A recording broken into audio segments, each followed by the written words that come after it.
ವೀಕ್ಷಕರೇ, ಚಿತ್ರದುರ್ಗದ ರೇಣುಕಾಸ್ವಾಮಿಯ ಹತ್ಯೆ ಪ್ರಕರಣದ ಪ್ರಮುಖ ಆರೋಪಿಗಳಾಗಿದ್ದಂತ ನಟ ದರ್ಶನ್ ಅವರು, ಪವಿತ್ರ ಗೌಡ ಹಾಗೂ ಇತರರಿಗೆ ಕಳೆದ ವರ್ಷದ ಡಿಸೆಂಬರ್ನಲ್ಲಿ ರೆಗ್ಯುಲರ್ ಬೇಲ್ ಸಿಕ್ಕಿತ್ತು. ದರ್ಶನ್ ಅವರಿಗೆ ಬೆನ್ನು ನೋವು ಹಾಗೂ ಇತರ ದೈಹಿಕ ನ್ಯೂನತೆಗಳಿಂದಾಗಿ ಮೆಡಿಕಲ್ ಪರ್ಪಸ್ಗೆ ಈ ಒಂದು ಬೇಲ್ ಹೈಕೋರ್ಟ್ ನಿಂದ ಗ್ರಾಂಟ್ ಆಗಿತ್ತು. ಆದ್ರೆ ಇದಾಗಿ 8 ತಿಂಗಳ ನಂತರ ಅಂದ್ರೆ ಇದೇ ಆಗಸ್ಟ್ 14ರ ಗುರುವಾರ ದಿವಸ ಸುಪ್ರೀಂ ಕೋರ್ಟ್ ಅವರ ಬೇಲ್ ಅನ್ನು ರದ್ದು ಮಾಡಿ ಅವರನ್ನ ಈ ಒಂದು ಕ್ಷಣನೇ ಬಂಧಿಸುವಂತೆ ಆದೇಶವನ್ನ ಹೊರಡಿಸಿತ್ತು. ಇದರ ಪರಿಣಾಮವಾಗಿ ಗುರುವಾರ ದಿವಸ ರಾಜ್ಯ ಪೊಲೀಸ್ ಬೆಂಗಳೂರಲ್ಲಿ ಇದ್ದಂತ ದರ್ಶನ್, ಪವಿತ್ರ ಗೌಡ ಈ ರೀತಿ ಮೊದಲಾದವರನ್ನ ಬಂಧಿಸಿ ಕಸ್ಟಡಿಗೆ ತೆಗೆದುಕೊಂಡಿದೆ. ದರ್ಶನ್ ಹಾಗೂ ಪವಿತ್ರ ಈ ಇಬ್ರು ಕೂಡ RR ನಗರದ ಅವರವರ ಸ್ವಂತ ನಿವಾಸದಿಂದನೇ ಅರೆಸ್ಟ್ ಆಗಿದ್ದಾರೆ. ವೀಕ್ಷಕರೇ, ಅಷ್ಟಕ್ಕೂ ಈ ಒಂದು ಜಾಮೀನು ಅಥವಾ ಬೇಲ್ ಅಂದ್ರೆ ಏನು, ಅದನ್ನ ಯಾರಿಗೆ ಯಾವ ಯಾವ ಅಪರಾಧದ ಅಡಿಯಲ್ಲಿ ಕೊಡಲಾಗುತ್ತೆ, ಜಾಮೀನು ರದ್ದಾಗೋದಂದ್ರೆ ಏನು, ಅದನ್ನ ರದ್ದು ಮಾಡಿದಾಗ ಏನಾಗುತ್ತೆ, ಬೇಲ್ಗೆ ತಗುಲುವಂತ ವೆಚ್ಚ ಎಷ್ಟು, ಬೇಲನ್ನ ಕೊಡುವಾಗ ವಿಧಿಸುವಂತ ಕೋರ್ಟ್ಗಳ ನಿಯಮಗಳು ಏನು, ಈ ನಿಯಮಗಳ ಮಹತ್ವ ಹಾಗೂ ಅವುಗಳ ಉಲ್ಲಂಘನೆ ಆದ್ರೆ ಅದರ ಪರಿಣಾಮ ಹೇಗಿರುತ್ತೆ, ಬನ್ನಿ ವೀಕ್ಷಕರೇ, ಇವತ್ತಿನ ಈ ಒಂದು ವಿಡಿಯೋದಲ್ಲಿ ಈ ಎಲ್ಲಾ ಪ್ರಾಥಮಿಕ ವಿವರಗಳ ಬಗ್ಗೆ ಈ ಮುಂದೆ ತಿಳಿತಾ ಹೋಗೋಣ. ವೀಕ್ಷಕರೇ, ಇಲ್ಲಿ ಮೊದಲನೇದಾಗಿ ಈ ಜಾಮೀನು ಅಂದ್ರೆ ಏನು ಅಂತ ನಾವು ಅಧಿಕೃತವಾಗಿ ತಿಳಿಯೋದು ಬಹಳ ಮುಖ್ಯ. ಬೇಲ್ ಅಥವಾ ಜಾಮೀನು ಈ ಒಂದು ಪದವನ್ನ ಸಾಮಾನ್ಯವಾಗಿ ನೀವು ಅನೇಕ ಕಡೆ, ಅದರಲ್ಲೂ ದರ್ಶನ್ ರವರಿಗೆ ಈ ಒಂದು ಕೇಸಲ್ಲಿ ಬೇಲ್ ಸಿಕ್ಕಿ ಹಾಗೂ ರದ್ದಾದಾಗಿಂದ ಎಲ್ಲಾ ಕಡೆ ಈ ಜಾಮೀನಿನ ವಿಷಯದ್ದೇ ಸದ್ದು. ಅನೇಕರಿಗೆ ನಮ್ಮಲ್ಲಿ ಈ ಜಾಮೀನಿನ ನಿಜವಾದಂತಹ ಅರ್ಥ ಹಾಗೂ ಇದರ ಕೆಲಸ ಏನು ಅಂತ ಗೊತ್ತಿಲ್ಲ. ತುಂಬಾ ಜನ ಇದು ಆರೋಪಿಯ ಅಪರಾಧವನ್ನ ಸಮರ್ಥಿಸುತ್ತೆ ಅಂತ ಭಾವಿಸಿದ್ದಾರೆ. ಆದ್ರೆ ಅದು ತಪ್ಪು. ಜಾಮೀನು ಅನ್ನೋದು ಯಾವುದೇ ವ್ಯಕ್ತಿಯ ಅಪರಾಧದ ಸೂಚಕ ಅಲ್ಲ. ಜಾಮೀನಿಗೂ ವ್ಯಕ್ತಿಯ ಅಪರಾಧಕ್ಕೂ ಯಾವುದೇ ಸಂಬಂಧ ಇಲ್ಲ. ಜಾಮೀನು ಸಿಗೋದು ಕೇವಲ ತಪ್ಪಿನ ಆರೋಪವನ್ನ ಹೊತ್ತಂತ ಆರೋಪಿಗಳಿಗೆ ಮಾತ್ರ. ಜಾಮೀನು ರದ್ದಾದ್ರೂ ಕೂಡ ಆ ವ್ಯಕ್ತಿ ಇನ್ನೂ ಆರೋಪಿಯೇ ಆಗಿರ್ತಾನೆ ಹೊರತು ಅಪರಾಧಿ ಅಲ್ಲ. ಅವನನ್ನ ಅಪರಾಧಿ ಅಂತ ಸಾಬೀತು ಮಾಡುವಂತ ಕೆಲಸ ಕೋರ್ಟ್ನ, ಪ್ರಾಸಿಕ್ಯೂಷನ್ ಅದ್ದು. ಅವರು ತಂಬಳಿ ಇರುವಂತ ಅಗತ್ಯ ಸಾಕ್ಷಿಗಳನ್ನ ದೃಢೀಕರಿಸಿ ಅವರ ತಪ್ಪನ್ನ ಎತ್ತಿ ಹಿಡಿಯುವಂತ ಪ್ರಯತ್ನ ಮಾಡ್ತಾರೆ.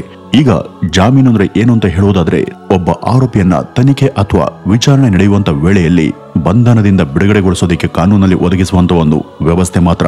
ಈ ಜಾಮೀನಿನ ಪ್ರಾಥಮಿಕ ಉದ್ದೇಶ ಏನು ಅಂದ್ರೆ, ಒಬ್ಬ ವ್ಯಕ್ತಿ ವಿರುದ್ಧ ಕ್ರಿಮಿನಲ್ ಕೇಸ್ ದಾಖಲಾಗಿದ್ರು ಕೂಡ ಅವನು ತಪ್ಪಿತಸ್ಥ ಅಂತ ನ್ಯಾಯಾಲಯ ತೀರ್ಪನ್ನ ಕೊಡೋವರೆಗೂ ಅವನು ನಿರಪರಾಧಿ ಅಂತಾನೆ ಪರಿಗಣಿಸಲಾಗುತ್ತೆ. ಹಾಗಾಗಿ ಅವನ ಸ್ವಾತಂತ್ರ್ಯವನ್ನ ಸಂಪೂರ್ಣ ಕಿತ್ಕೊಳ್ಳದೆ ಕೇಸ್ ನಡೆಯುವವರೆಗೂ ಅವನು ನ್ಯಾಯಾಲಯಕ್ಕೆ ಹಾಜರಾಗ್ತಾನೆ ಎಂಬ ಭರವಸೆಯನ್ನ ಪಡೆಯುವಂತ ಸಲುವಾಗಿ ಜಾಮೀನನ್ನ ಕೊಡಲಾಗುತ್ತೆ. ಮತ್ತೆ ಇದು ಕೇಸ್ ವಿಚಾರಣೆ ಮುಗಿಯೋ ತನಕ ವರ್ಷಗಟ್ಟಲೆ ಜೈಲಿನಲ್ಲಿ ಇರಿಸೋದನ್ನ ತಪ್ಪಿಸುತ್ತೆ. ಅಂದ್ರೆ ಇದು ಪ್ರತಿಯೊಬ್ಬನಿಗೂ ಫಂಡಮೆಂಟಲ್ ರೈಟ್ಸ್ ಆಗಿರುವಂತ ಸ್ವಾತಂತ್ರ್ಯವನ್ನ ಉಳಿಸೋದಾಗಿರುತ್ತೆ. ಯಾವುದೇ ಆರೋಪಿ ಅಥವಾ ಆರೋಪವನ್ನ ಹೊತ್ತು ಪೊಲೀಸರ ಕಸ್ಟಡಿಯಲ್ಲಿ ಇರುವಂತ ಖೈದಿಯನ್ನ ವಿಚಾರಣಾಧೀನ ಖೈದಿ ಅಂತ ಕರೀತಾರೆ. ಜಾಮೀನು ಸಿಕ್ಕ ನಂತರ ಆ ವ್ಯಕ್ತಿ ಹೊರಬರ್ತಾನೆ. ಆದ್ರೆ ಆರೋಪ ಅಥವಾ ಕೇಸ್ ಇನ್ನೂ ಕೂಡ ಆತನ ಹೆಸರಲ್ಲಿ ನಡೀತಾನೆ ಇರುತ್ತೆ. ಜಾಮೀನು ಸಿಕ್ಕ ತಕ್ಷಣ ಹೊರಬಂದ ನಂತರ ಆ ವ್ಯಕ್ತಿ ಆರೋಪ ಮುಕ್ತ ಅಥವಾ ಆರೋಪರಹಿತ ಅಂತ ಅರ್ಥ ಅಲ್ಲ. ಈ ಜಾಮೀನಲ್ಲೂ ಕೂಡ ಕೆಲವಾರು ವಿಧಗಳಿದ್ದಾವೆ.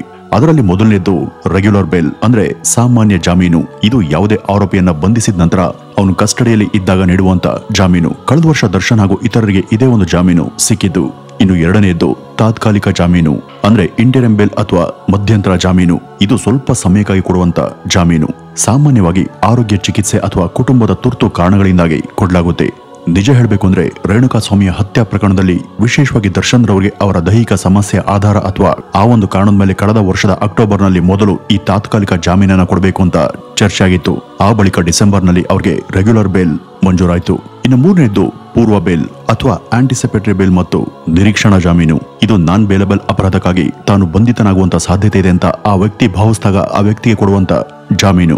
ಅಂದ್ರೆ ಬೇಲ್ ಸಿಗಲಾಗದ ಅಥವಾ ಬೇಲ್ಗೆ ಅವಕಾಶನೇ ಇಲ್ಲದ ಯಾವುದೇ ಆರೋಪ ಅಥವಾ ಅಂತ ಕಾರಣಗಳ ಅಡಿ ಬಂಧಿತನಾಗುವಂತ ವ್ಯಕ್ತಿಗೆ ಈ ಒಂದು ಬೇಲನ್ನ ಕೊಡಲಾಗುತ್ತೆ. ಅಂದ್ರೆ ಅವರು ಅರೆಸ್ಟ್ ಆಗುವಂತ ಮೊದಲೇ ಇದನ್ನ ಅವರ ಡಿಫೆನ್ಸ್ ಲಾಯರ್ ರೆಡಿ ಮಾಡ್ತಾರೆ. FIR ಆಗುವಂತ ಮುನ್ನ ಅಥವಾ ಕೆಲವು ಸಲ FIR ಆದ ನಂತರ ಕೂಡ ಹಲವರಿಗೆ ಈ ಒಂದು ಪೂರ್ವ ಜಾಮೀನು ಸಿಕ್ಕಂತ ಉದಾಹರಣೆಗಳಿದ್ದಾವೆ. ಇನ್ನು ಈ ಯಾವುದೇ ತರಹದ ಜಾಮೀನನ್ನ ಸುಖ ಸುಮ್ಮನೆ ಕೊಡೋದಿಲ್ಲ. ಅದಕ್ಕೆ ಅದರದೇ ಆದಂತ ಕೋರ್ಟ್ ಹಾಗೂ ಕಾನೂನಿನ ಪ್ರಕ್ರಿಯೆ ಜೊತೆ ಅದರದೇ ಆದಂತ ಕಠಿಣ ಅಥವಾ ಅನಿವಾರ್ಯವಾಗಿ ಪಾಲಿಸಲೇಬೇಕಾದಂತ ನಿಯಮಗಳು ಕೂಡ ಇರ್ತವೆ. ಜಾಮೀನಿನ ಷರತ್ತುಗಳ ಪಾಲನೆ ಇಲ್ಲಿ ತುಂಬಾ ಮುಖ್ಯ. ನ್ಯಾಯಾಲಯ ಜಾಮೀನನ್ನು ಕೊಡುವಾಗ ಕೆಲವು ಷರತ್ತುಗಳನ್ನ ವಿಧಿಸಬಹುದು. ಉದಾಹರಣೆಗೆ ಜಾಮೀನುದಾರರು ಆರೋಪಿ ನ್ಯಾಯಾಲಯಕ್ಕೆ ಹಾಜರಾಗುವುದನ್ನು ಖಚಿತಪಡಿಸೋದಕ್ಕೆ ಬಾಂಡ್ ಅಥವಾ ಜಾಮೀನುದಾರನ್ನ ನೀಡಬೇಕಾಗುತ್ತೆ. ಇದ್ರ ಜೊತೆ ಅವರ ಪ್ರಯಾಣಕ್ಕೆ ನಿರ್ಬಂಧಗಳು ಕೂಡ ಇರ್ತವೆ. ಆರೋಪಿ ನಿಗದಿತ ಪ್ರದೇಶ ಅಥವಾ ದೇಶದ ಹೊರಗೆ ಹೋಗಬಾರದು ಅಂತ ಕೋರ್ಟ್ ನಿಷೇಧ ಮಾಡುತ್ತೆ. ಅವರು ಈ ಬೇಲ್ ಅವಧಿ ಮುಗಿಯುವವರೆಗೂ ದೇಶದ ಬೌಂಡರಿ ಒಳಗೇನೆ ಇರಬೇಕು. ಅಥವಾ ಇನ್ನು ಕೆಲವು ಕೇಸ್ಗಳಲ್ಲಿ ಆ ಊರು ಅಥವಾ ತಾಲೂಕು ಆ ಜಿಲ್ಲೆಯನ್ನು ಬಿಟ್ಟು ಕೂಡ ಹೊರಗಡೆ ಹೋಗುವಂತಿಲ್ಲ. ಅಕಸ್ಮಾತ್ ಇದನ್ನ ತಪ್ಪಿ ಆತ ಹೊರಗಡೆ ಹೋದ ಅಂದ್ರೆ ಬೇಲ್ ನಿಯಮದ ಪ್ರಕಾರ ಬೇಲ್ನ ನಿಯಮದ ಉಲ್ಲಂಘನೆ ಆಗುತ್ತೆ ಹಾಗೂ ಇದು ಶಿಕ್ಷಾರ್ಹ ಅಪರಾಧ ಕೂಡ ಹೌದು. ಮುಂದೆ ಇದು ಆ ಒಂದು ಬೇಲ್ ರದ್ದತಿಗೂ ಕಾರಣ ಆಗಬಹುದು. ಹಾಗೂ ಇವೆಲ್ಲವುಗಳ ಜೊತೆ ನಿಯಮಿತ ಹಾಜರಿ ಅಂದ್ರೆ ರೆಗ್ಯುಲರ್ ರಿಪೋರ್ಟಿಂಗ್ ಸೂಚನೆ ಕೂಡ ಅವರಿಗೆ ಇರುತ್ತೆ.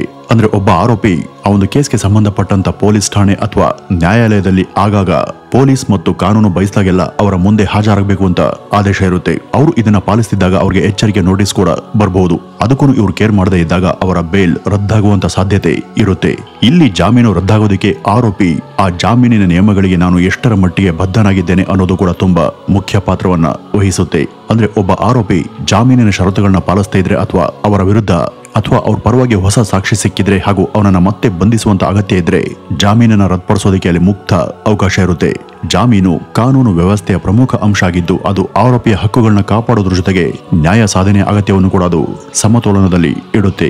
ಇದೆಲ್ಲ ಸರಿ. ಈಗ ಈ ಜಾಮೀನು ಯಾರಿಗೆ ಸಿಗುತ್ತೆ ಅಥವಾ ಇದಕ್ಕೆ ಯಾರು ಅರ್ಹ ಅಂತ ನಿಮ್ಮಲ್ಲಿ ಅನುಮಾನ ಇರಬಹುದು. ಈ ಜಾಮೀನನ್ನ ಕೆಲವು ಷರತ್ತುಗಳ ಅಡಿ ಆರೋಪಿಗೆ ಕೊಡಲಾಗುತ್ತೆ. ಜಾಮೀನು ಯಾವ ಯಾವ ಅಪರಾಧಗಳಿಗೆ ಸಿಗುತ್ತೆ ಅಂತ ಹೇಳುವುದಾದ್ರೆ ಬೇಲಬಲ್ ಅಥವಾ ಲೆಸ್ ಕ್ರೈಮ್ಗಳ ಅಪರಾಧಗಳಿಗೆ ಯಾವುದೇ ಆರೋಪಿ ಜಾಮೀನನ್ನ ಪಡೆಯುವಂತ ಹಕ್ಕನ್ನ ಹೊಂದಿರ್ತಾನೆ. ಇಂಥ ಅಪರಾಧಗಳು ಸಾಮಾನ್ಯವಾಗಿ ಅಷ್ಟು ತೀವ್ರವಾದಂತ ಕ್ರೈಮ್ ಲೆವೆಲ್ ಅನ್ನ ಹೊಂದಿರೋದಿಲ್ಲ. ಮತ್ತೆ ಇವುಗಳಿಗೆ ಜಾಮೀನನ್ನ ಕೊಡೋದು ಆ ಆರೋಪಿಯ ಮೂಲಭೂತ ಹಕ್ಕಿನ ವಿಷಯ ಆಗಿರುತ್ತೆ. ಮತ್ತೆ ಇಂಥ ಅಪರಾಧಗಳಿಗೆ ಹಲವು ಸಲ ಸುಲಭವಾಗಿನೇ ಬೇಲ್ ಸಿಗುತ್ತೆ. ಇನ್ನು ಎರಡನೇದಾಗಿ ನಾನ್ ಬೇಲಬಲ್ ಅಪರಾಧಗಳಿಗೂ ಕೂಡ ಜಾಮೀನು ಸಿಗುವಂತ ಅವಕಾಶ ಇರುತ್ತೆ. ಇಂಥ ಸೀರಿಯಸ್ ಅಪರಾಧಗಳಲ್ಲಿ ಜಾಮೀನನ್ನ ಕೊಡಬೇಕೋ ಅಥವಾ ಬೇಡವಾ ಅನ್ನೋದು ಕೋರ್ಟ್ನ ವಿವೇಕಕ್ಕೆ ಒಳಪಟ್ಟಂತ ವಿಷಯ ಆಗಿರುತ್ತೆ. ಇಂತಹ ಸಂದರ್ಭಗಳಲ್ಲಿ ಕೋರ್ಟ್ ಅಪರಾಧದ ತೀವ್ರತೆ, ಈ ಆರೋಪಿಯ ಹಿನ್ನೆಲೆ, ಆರೋಪಿ ಪರಾರಿ ಆಗುವಂತ ಸಾಧ್ಯತೆ ಅಥವಾ ಸಾಕ್ಷ್ಯವನ್ನ ಹಾಳು ಮಾಡುವಂತ ಸಾಧ್ಯತೆಗಳನ್ನ ಪರಿಗಣಿಸಿ ಅದನ್ನ ಆ ವ್ಯಕ್ತಿಗೆ ಕೊಡಬೇಕೋ ಬೇಡವಾ ಅಂತ ನಿರ್ಧರಿಸಿ ಬೇಲ್ ಕೊಡುತ್ತೆ. ಇನ್ನು ಇಂಥವುಗಳಿಗೆ ಬೇಲನ್ನ ಕೊಡುವಾಗ ಕೆಲವು ವಿಶೇಷ ಪರಿಗಣನೆಗಳನ್ನು ಕೂಡ ಕೋರ್ಟ್ ಈ ಒಂದು ನಿಟ್ಟಿನಲ್ಲಿ ತಾನು ಮಾಡುತ್ತೆ. ಉದಾಹರಣೆಗೆ ಅಪ್ರಾಪ್ತ ವಯಸ್ಕರು ಆರೋಪಿಗಳಾಗಿದ್ದಾಗ ಅವರನ್ನ ಅದು ಪರಿಗಣಿಸುತ್ತೆ. ಅಥವಾ ಮಕ್ಕಳಿಗೆ ಅಪ್ರಾಪ್ತ ವಯಸ್ಕರಿಗೆ ಈ ರೀತಿ ಅವರ ವಯಸ್ಸು ಮತ್ತು ಅವರ ಗುಣ ಸ್ವಭಾವವನ್ನು ಗಮನದಲ್ಲಿ ಇಟ್ಕೊಂಡು ಸುಲಭವಾಗಿ ಜಾಮೀನನ್ನ ಕೊಡುತ್ತೆ.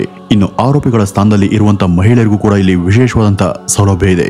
ಮಹಿಳೆಯರಿಗೆ ಕೆಲವು ಸಂದರ್ಭಗಳಲ್ಲಿ ಅಂದ್ರೆ ಅವರು ಸಣ್ಣ ಮಕ್ಕಳನ್ನ ಹೊಂದಿದ್ರೆ ಅಥವಾ ಗರ್ಭಿಣಿಯಾಗಿದ್ರೆ ಇದೆಲ್ಲ ಸಂಗತಿಗಳನ್ನ ಪರಿಗಣಿಸಿ ಅದು ಜಾಮೀನನ್ನ ಕೊಡುತ್ತೆ. ಇನ್ನುಳಿದಂತ ಕೆಲ ಅಪರೂಪದ ಉದಾಹರಣೆಗಳಲ್ಲಿ ಅನಾರೋಗ್ಯ ಪೀಡಿತ ಅಥವಾ ದುರ್ಬಲರು ಆರೋಪಿಗಳಾಗಿದ್ರು ಕೂಡ ಅವರಿಗೆ ಜಾಮೀನು ಸಿಗುವಂತ ಸಾಧ್ಯತೆ ಇರುತ್ತೆ. ಅನಾರೋಗ್ಯದಿಂದ ಬಳಲ್ತಾ ಇದ್ದವರು ಅಥವಾ ದುರ್ಬಲರಾದಂತ ಆರೋಪಿಗಳಿಗೆ ವೈದ್ಯಕೀಯ ಕಾರಣಗಳಿಂದ ಜಾಮೀನನ್ನ ಕೊಡಬಹುದು. ಒಟ್ಟಿನಲ್ಲಿ ನ್ಯಾಯಾಲಯ ಜಾಮೀನು ಕೊಡುವಂತ ಬಗ್ಗೆ ತೆಗೆದುಕೊಳ್ಳುವಂತ ನಿರ್ಧಾರ ಪ್ರತ್ಯೇಕ ಪ್ರಕರಣದ ಪರಿಸ್ಥಿತಿಗಳು ಮತ್ತು ಅನ್ವಯಿಸುವಂತ ಕಾನೂನುಗಳ ಮೇಲೆ ಅವಲಂಬಿತವಾಗಿರುತ್ತೆ. ಈಗ ದರ್ಶನ್ ಮತ್ತು ಅವ್ರ ತಂಡಕ್ಕೆ ಸಿಕ್ಕಂತ ಬೇಲ್ ಕ್ಯಾನ್ಸಲ್ ಆಗಿದೆ. ಇದು ಸುಪ್ರೀಂ ಕೋರ್ಟ್ನ ಪ್ರಾಸಿಕ್ಯೂಷನ್ ನ ಪ್ರತಿವಾದದಿಂದ ಆಗಿರೋದು. ಈಗ ದರ್ಶನ್ ರವರಿಗೆ ಮತ್ತೆ ಜೈಲೂಟ ಸಿಗೋದಕ್ಕೆ ಅವರ ಫ್ಯಾನ್ಸೇ ಕಾರಣ ಹಾಗೂ ರಮ್ಯಾರವರ ಪೋಸ್ಟ್ ಕಾರಣ ಮತ್ತೆ ಪ್ರಥಮ್ ಮಾಡದಂತ ರಾಧಾಂತ ಕಾರಣ ಅಂತ ಹಲವರು ಸೋಷಿಯಲ್ ಮೀಡಿಯಾದಲ್ಲಿ ಕಮೆಂಟ್ ಅನ್ನ ಹಾಕ್ತಿದ್ದಾರೆ. ಆದ್ರೆ ಅವರ ಬೇಲ್ ರದ್ದಾಗೋದಕ್ಕೆ ಇದ್ಯಾವುದು ಕೂಡ ನೇರ ಕಾರಣ ಅಲ್ಲ. ಹಾಗಾದ್ರೆ ದರ್ಶನ್ ರವರ ಬೇಲ್ ರದ್ದಾಗಿದ್ದು ಯಾಕೆ? ಸುಪ್ರೀಂ ಕೋರ್ಟ್ ನಟ ದರ್ಶನ್ ರವರಿಗೆ ರೇಣುಕಾಸ್ವಾಮಿ ಹತ್ಯೆ ಪ್ರಕರಣದಲ್ಲಿ ಕೊಡಲಾಗಿದ್ದಂತ ಜಾಮೀನನ್ನ ಹಲವಾರು ಕಾರಣಗಳಿಂದ ರದ್ದುಪಡಿಸಿದೆ. ಏಕೆಂದ್ರೆ ಈ ಹಿಂದೆ ಹೈಕೋರ್ಟ್ ಅವರಿಗೆ ಕೊಟ್ಟಂತ ಜಾಮೀನಿನ ಆದೇಶದಲ್ಲಿ ಗಂಭೀರ ಕಾನೂನು ದೋಷಗಳಿವೆ ಅಂತ ಸುಪ್ರೀಂ ಕೋರ್ಟ್ ಕಂಡುಹಿಡಿದಿದೆ. ಈ ಒಂದು ಅಪರಾಧದ ಸ್ವಭಾವ ಮತ್ತು ತೀವ್ರತೆಯನ್ನ ಸಮರ್ಪಕವಾಗಿ ಪರಿಗಣಿಸದೆ ಅವರಿಗೆ ವಿವೇಕರಹಿತವಾಗಿ ಅದು ಜಾಮೀನನ್ನ ಮಂಜೂರು ಮಾಡಿದೆ ಅಂತ ಕೋರ್ಟ್ ಅಭಿಪ್ರಾಯಪಟ್ಟಿದೆ. ಇಂಥ ಗಂಭೀರ ಪ್ರಕರಣದಲ್ಲಿ ಜಾಮೀನನ್ನ ಕೊಟ್ರೆ ಆರೋಪಿ ಸಾಕ್ಷಿಗಳಿಗೆ ಪ್ರಭಾವ ಬೀರುವಂತ ಅಥವಾ ಸಾಕ್ಷಿಗಳನ್ನ ಹಾಳು ಮಾಡುವಂತ ಅಪಾಯ ಇದೆ ಅಂತ ಕೋರ್ಟ್ ಇದನ್ನ ಗಮನಿಸಿದೆ. ಇದ್ರ ಜೊತೆ ಫೋರೆನ್ಸಿಕ್ ಸಾಕ್ಷಿಗಳೊಂದಿಗೆ ಸೇರ್ಕೊಂಡಿರುವಂತಹ ಸ್ಥಿರ ಆಧಾರದ ಆರೋಪಗಳು ಕೂಡ ಈ ಒಂದು ಜಾಮೀನು ರದ್ದತಿಗೆ ಬಲವನ್ನ ಕೊಡ್ತಿವೆ ಅಂತ ಕೋರ್ಟ್ ತಿಳಿಸಿದೆ. ಈ ಒಂದು ಪ್ರಕರಣದಲ್ಲಿ ಆರೋಪಿಗಳ ಬೂಟಿನ ಮೇಲೆ ಇದ್ದಂತ ಮಣ್ಣಿನ ಮಾದರಿ ಅಪರಾಧ ಸ್ಥಳದೊಂದಿಗೆ ಹೊಂದಿಕೆಯಾಗಿರೋದು ಹಾಗೂ ಅವರ ಬಟ್ಟೆಗಳಲ್ಲಿ ರೇಣುಕಾಸ್ವಾಮಿಯ ರಕ್ತದ ಚುಕ್ಕೆಗಳು ಪತ್ತೆಯಾಗಿರೋದು ಇವೆಲ್ಲ ಕೂಡ ಸೇರಿವೆ. ಇದೆಲ್ಲ ಅಪರಾಧಕ್ಕೆ ಪೂರಕವಾಗಿರುವಂತ ಅಥವಾ ಅದನ್ನ ಬಲವಾಗಿ ಸಮರ್ಥಿಸುವ ಶಕ್ತಿಶಾಲಿ ಸಾಕ್ಷಿಗಳು. ಇವುಗಳನ್ನ ಬದಿಗೊತ್ತಿ ಜಾಮೀನನ್ನ ಕೊಟ್ಟಿರೋದು ಹಾಸ್ಯಾಸ್ಪದ ಹಾಗೂ ಅದು ಹೈಕೋರ್ಟ್ ನ್ಯಾಯಾಂಗ ವ್ಯವಸ್ಥೆಯ ದೊಡ್ಡ ಲೋಪ ಅಂತ ಅದು ರಾಜ್ಯ ಹೈಕೋರ್ಟ್ ಅನ್ನ ಲೇವಡಿ ಮಾಡಿದೆ. ಜನಪ್ರಿಯತೆ ಅಥವಾ ವಿಶೇಷ ಹಕ್ಕು ಸೌಲಭ್ಯಗಳಿಗಿಂತನೂ ಕೂಡ ಎಲ್ಲರೂ ಕೂಡ ಕಾನೂನಿನ ಮುಂದೆ ಸಮಾನರು ಅಂತ ಕೋರ್ಟ್ ಒತ್ತಿ ಹೇಳಿದೆ. ನ್ಯಾಯಮೂರ್ತಿ ಪಾರ್ಡಿವಾಲ ಅವರು ಆತ ಯಾರೇ ಆಗಿರಲಿ, ಎಷ್ಟೇ ಪ್ರಭಾವಶಾಲಿಯಾಗಿರಲಿ, ಕಾನೂನಿಗಿಂತ ಮೇಲೆ ಯಾರು ಕೂಡ ಇಲ್ಲ ಅಂತ ಹೇಳಿದ್ದಾರೆ. ಇನ್ನು ಈ ಸುಪ್ರೀಂ ಕೋರ್ಟ್ನ ಆದೇಶಕ್ಕೆ ಬದಲಾಗಿ ಅದರ ವಿರುದ್ಧ ಏನನ್ನು ಕೂಡ ಹೇಳುವಂತ ಅಧಿಕಾರ ಪ್ರಧಾನಿಗೂ ಇಲ್ಲ. ಹೆಚ್ಚಂದ್ರೆ ಅದರ ವಿರುದ್ಧ ಒಂದು ಸಾರ್ವಜನಿಕ ಅಥವಾ ವ್ಯಕ್ತಿಗತ ಅಪೀಲನ್ನ ಮಾತ್ರ ಹಾಕಬಹುದು. ಈಗ ಬೇಲ್ ರದ್ದಾಗಿರುವಂತ ದರ್ಶನ್ ರವರು ಹಾಗೂ ಇತರರಿಗೆ ಮುಂದಿನ 5-6 ತಿಂಗಳು ಬೇಲ್ ಅರ್ಜಿಯನ್ನ ಹಾಕೋದಕ್ಕೆ ಅನುಮತಿ ಇಲ್ಲ ಅಂತ ಹೇಳಲಾಗ್ತಿದೆ. ಇದೆಲ್ಲ ಮುಂದೆ ಎಲ್ಲಿಗೆ ಹೋಗಿ ನಿಲ್ಲುತ್ತೆ, ಏನೇನಾಗುತ್ತೆ ಅಂತ ಕಾಲನೇ ಉತ್ತರಿಸಬೇಕಿದೆ. ವೀಕ್ಷಕರೇ, ಇದಿಷ್ಟು ಈ ಬೇಲ್ ಬಗ್ಗೆ ಇರುವಂತಹ ಒಂದಷ್ಟು ಸಣ್ಣ ಮಾಹಿತಿ ಅಂತ ಹೇಳ್ತಾ ಇವತ್ತಿನ ಈ ಒಂದು ವಿಡಿಯೋವನ್ನ ಇಲ್ಲಿಗೆ ಮುಗಿಸೋಣ. ಇನ್ನು ಈ ಒಂದು ವಿಷಯದ ಬಗ್ಗೆ ನಿಮ್ಮ ಅಭಿಪ್ರಾಯಗಳು ಏನಾದರೂ ಇದ್ರೆ ಅದನ್ನ ಕಮೆಂಟ್ ನ ಮೂಲಕ ತಿಳಿಸಿ. ನಮಸ್ಕಾರ.